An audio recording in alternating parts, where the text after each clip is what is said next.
polce v příkrym kopci často bourají politici. Láďa vždycky zapálí si kamelku jak dobrodruzi. U křížů si koupíš vejku, velký steak a pěknou holku. Na cestě je chlapům smutno zvlášť, nemají rychlou ruku. Každý řidič má svůj příběh, někdo prchá před osudem, někdo zdrhá před svou starou nebo ztratil prachy s vírou. Highway číslo 1 a po ní jede King.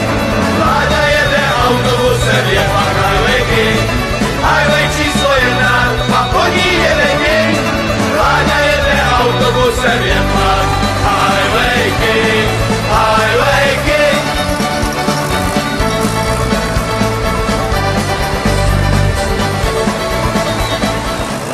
No, máme tady číslo 45, což by měl být Pepa Hubálovský. Střední zemědělské školy Poděbrady.